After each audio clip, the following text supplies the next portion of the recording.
Salut les gars, je suis vraiment désolé, j'ai pas la force de faire cette vidéo. On fera ça une prochaine fois. Bleh. Oh, putain, c'est pas vrai. Quel flemmard ce mec.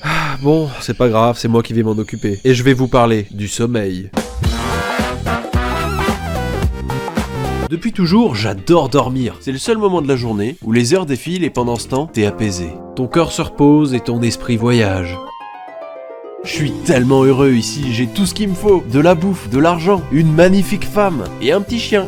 Il s'appelle Toufik. Je veux plus jamais partir d'ici. C'est vraiment mon activité préférée, puisque ça consiste à ne rien faire. Et pourtant on dirait pas comme ça, mais le sommeil c'est super important pour notre bien-être. Dormir plus ou moins bien, ça va avoir un impact sur notre humeur, notre stress, notre physique et notre santé globalement. Mais quand on y pense, c'est super dangereux comme activité. T'es inconscient, tout nu, et ça pendant des heures. Aujourd'hui ça va, mais le pire c'était pour nos ancêtres. Ils dormaient dans la nature. Et tout ça sans connaître s'il y avait du danger autour d'eux. À tout moment il y avait un monstre qui voulait leur croquer le cul. Et je pense que grâce à ça, notre corps nous a tous développé un instinct de survie. Comme ça nous empêche de nous endormir dans les mauvaises situations. Sauf pour moi, je peux m'endormir n'importe où, n'importe quand, en quelques secondes. Dans le métro, en soirée, à l'école, quand je conduis. En vrai, j'avoue, ça va, c'est pas le pire des problèmes. Y a pire dans la vie, genre les insomniaques. Ils passent leur nuit à attendre. Force à vous les mecs. Mais j'ai quand même essayé de comprendre pourquoi je m'endormais aussi vite. Et je me suis rendu compte que c'est parce que je suis tout le temps fatigué. Quand t'es fatigué, t'es moins heureux, moins créatif, moins efficace. Bref, t'es une merde. Et à force d'être tout le temps fatigué, j'ai commencé à avoir du mal à avancer sur ma vie. En plus, je travaille de chez moi. Donc en gros, dans mon appart, mon bureau, c'est ma salle de bain, ma salle à manger, ma cuisine, ma chambre et mes toilettes. Le starter pack du pauvre. Mon bureau est vraiment à 10 cm de mon lit. C'est trop dur de résister. En général, je commence à travailler et 10 minutes après, je suis tout nu dans mon lit. Si on vivait dans un monde sans argent, ça poserait pas de problème, mais c'est pas le cas. Donc j'ai essayé de trouver des solutions pour me sentir moins fatigué. Et j'en ai trouvé 3. Est-ce que vous connaissez le point commun entre Squeezie et Macron? Ils se droguent. Mais ferme-la! Putain! Attendez, me cassez pas la gueule, pas de la vraie drogue, mais avec de la caféine. Bah ouais, pour tenir le rythme, ils sont obligés. Donc je me suis dit que je devais tester. Mais pour moi, le café c'est un truc de gros daron qui donne une haleine de prof d'histoire. Faut savoir que dans le fond, je suis encore un enfant. La preuve, j'écris cette vidéo en mangeant un bol de Nesquik. Mais je suis tellement fatigué que j'ai voulu essayer.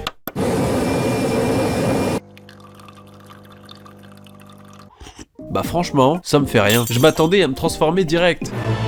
J'ai l'impression qu'en prenant, les autres ils deviennent des dieux. Mais moi je fais juste une crise cardiaque. Donc je pense pas que ce soit la meilleure des solutions. On connaît tous Ronaldo.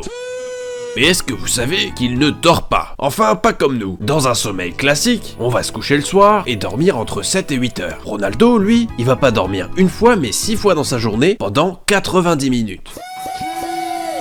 Et on appelle ça le sommeil polyphasique. Pour en apprendre plus, je vous propose qu'on se dirige vers... Je vais me faire niquer par maman, alors là, papa va me niquer. Je trouve le concept vachement cool. Tu dors moins, tu gagnes du temps et peut-être que ça me permettra d'être moins fatigué. Mais je pense pas que ce soit fait pour moi. Parce que l'idée, elle repose sur le principe de faire des siestes. Et moi, quand je fais une sieste, c'est un coma. Je fais juste une sieste et après je vais travailler.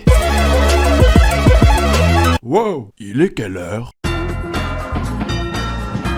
Oh putain!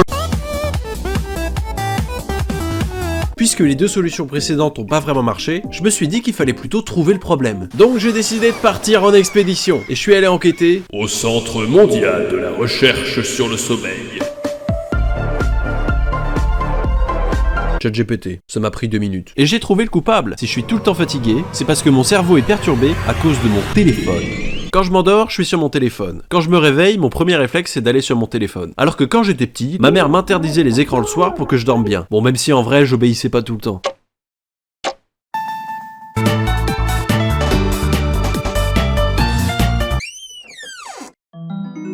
Mais maintenant je la comprends, ça c'est mon cerveau. Au moment où je me réveille, il a plein d'énergie. Et au moment de dormir, il en a tellement perdu que je m'endors. Sauf que quand j'utilise mon téléphone, mon cerveau il est hypnotisé.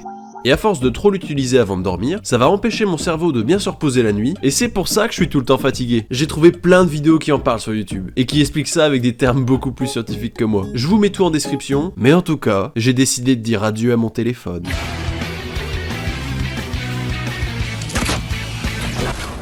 Voilà, maintenant je dors mieux et je suis enfin reposé. Faire cette vidéo, ça m'a permis de me rendre compte qu'on n'y pense pas assez, mais bien dormir c'est une des choses les plus importantes dans la vie. Alors si tu regardes cette vidéo dans ton lit, va dormir. Et moi, je vous dis au revoir, parce que c'est l'heure de se réveiller.